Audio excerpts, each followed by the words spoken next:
Okay, let's do a walkthrough on how to solve the employee problem.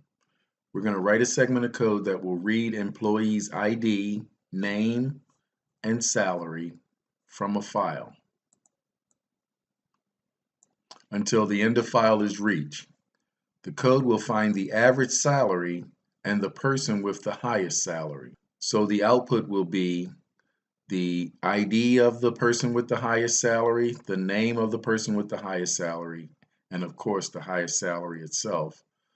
And finally, we're going to print out the average salary. So to do that, we have a Python program in progress here where we're reading the information out of a file called employees.txt. In that file, we have the employee's ID, the employee's name, and the employee's salary. And then for every employee, we have the ID, the name, the salary. We do that all the way to the end of the file, where of course the program should terminate with no more employees to process. So I want to write a program that yields all of that information. So I have opened the file, I've created a main, and I have the definition of the main and the call to the main, and I'm closing the file after the main terminates.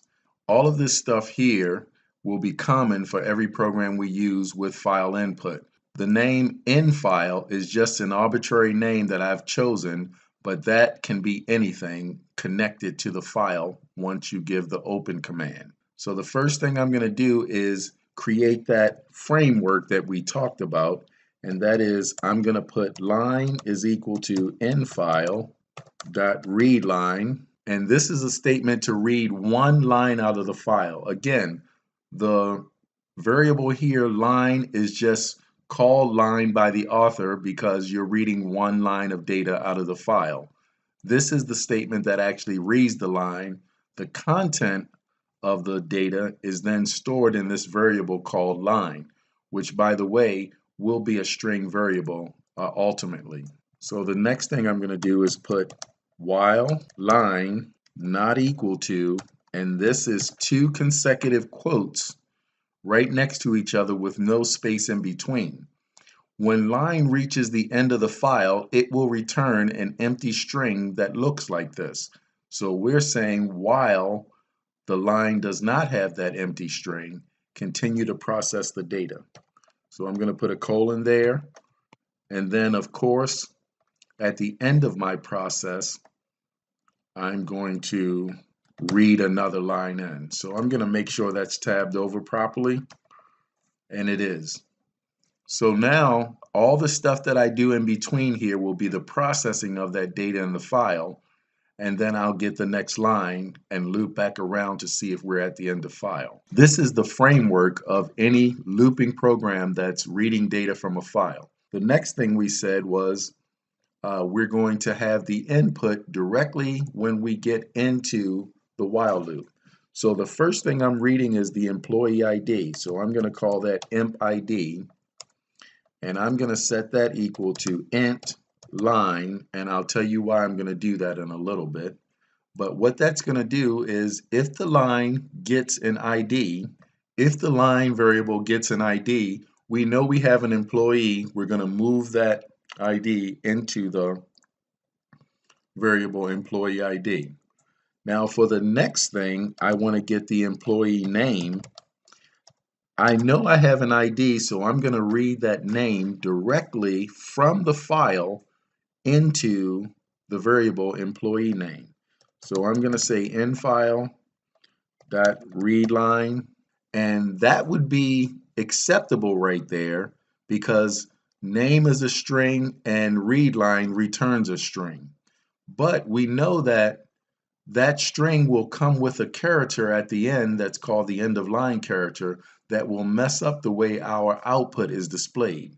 So what I'm going to do is put this whole statement here in parentheses, and I'm going to add an R strip to that statement. And basically what that is saying is once you get this name out of the file that has an end of line on it, strip that end of line off and only put in employee name cat, and the end of line is stripped away.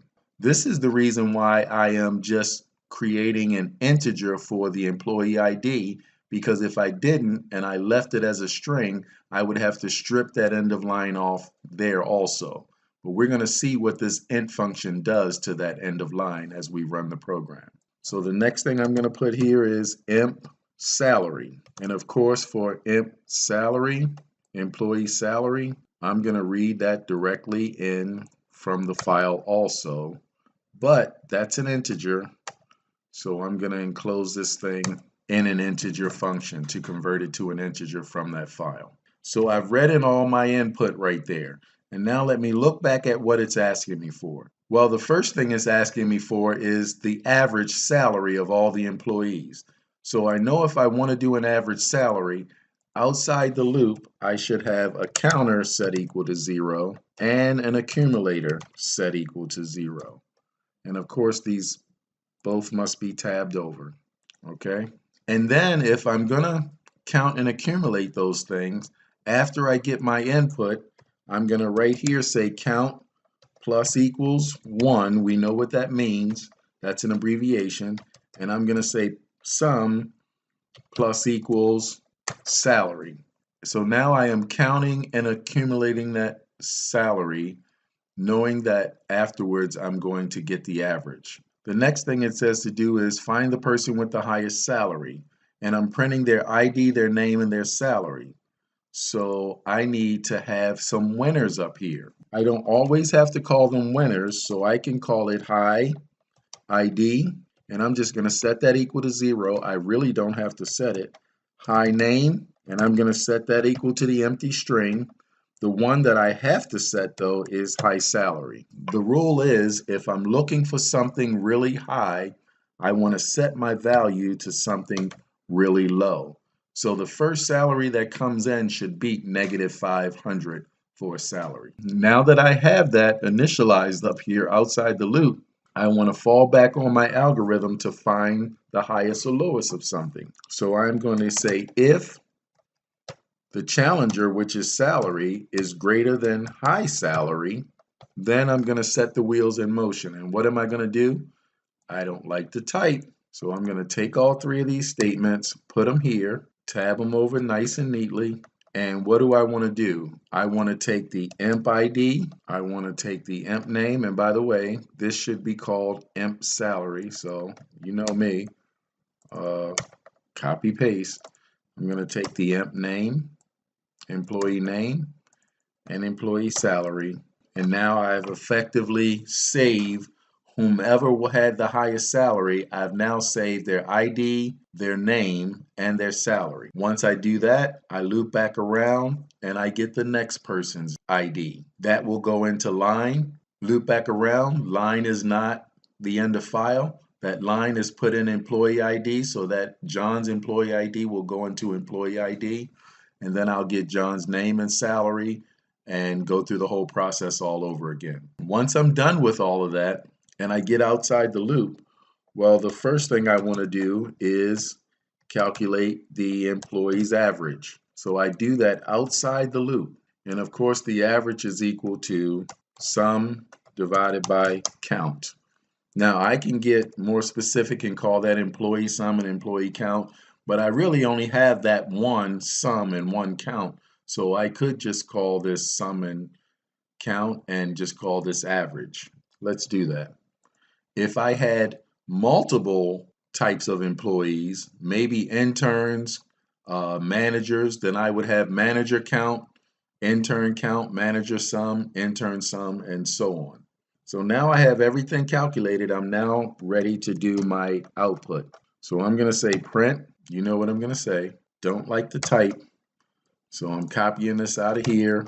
And then let's see how this goes. If I copy, paste, paste, paste, average salary. That lines up pretty nicely. So average salary. And I look it over. I think I have everything I need there. Maybe I made some syntax errors. Let's check it. And it says the syntax is okay.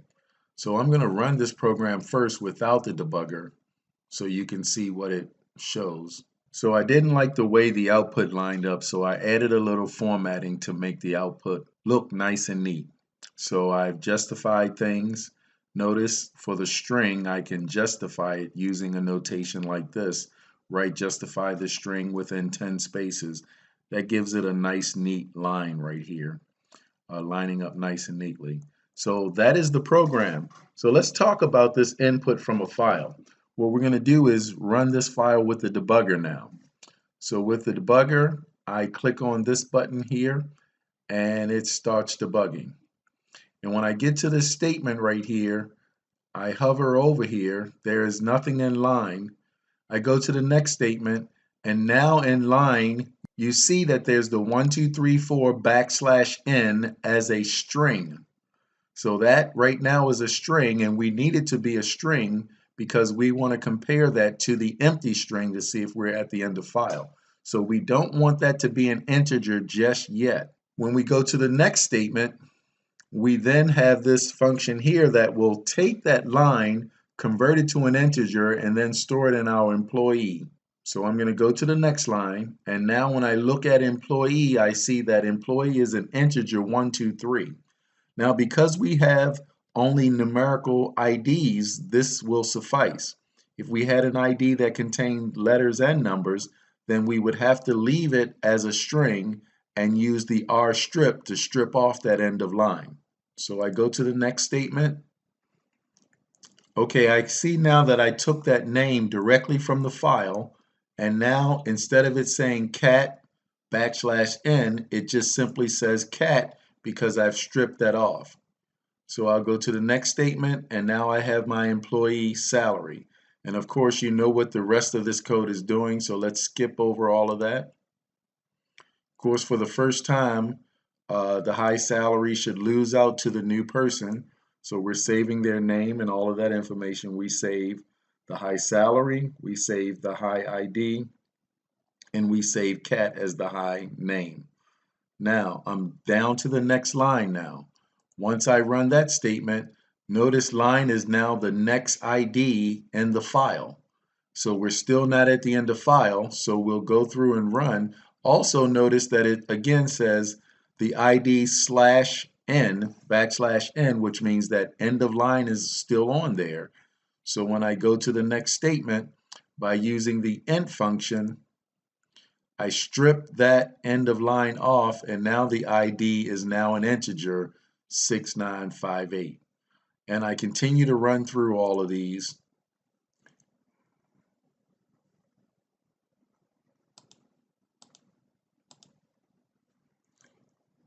And now finally I'm at Kevin, the last person in the file. So I'm going to get Kevin's salary at 59K. The salary is 59K. So that was the last person.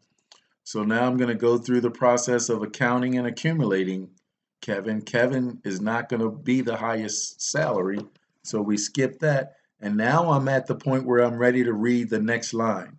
But there is no next line, so it should be now that line is equal to the empty string. Because line is equal to the empty string, this loop is going to terminate and then go to the average statement, which is the statement outside the loop. And there we have it. So now I have the accumulation. I had 7 employees. I'm now ready to do the average and print out the rest of that. So I'll let that go through. And I close the file and I do my input statement to halt the program. And here is the resulting output. Now let's go back and see why that rstrip is relevant. And to show that, I'm simply going to take it out. I'll run the program without that command, and I see now that when I print out the output, I get a blank line here right in between the output because that actually created a carriage return or a line feed, a blank line in between there by that \n. And there's no possible way that I could print these without that space as long as I leave that end of line on the employee name. So by putting that there, I strip that off, and now when I print it out, it prints out nice and neatly without a blank line in between because I removed. So that was problem number 2, going from start to finish with it, reading data from a file.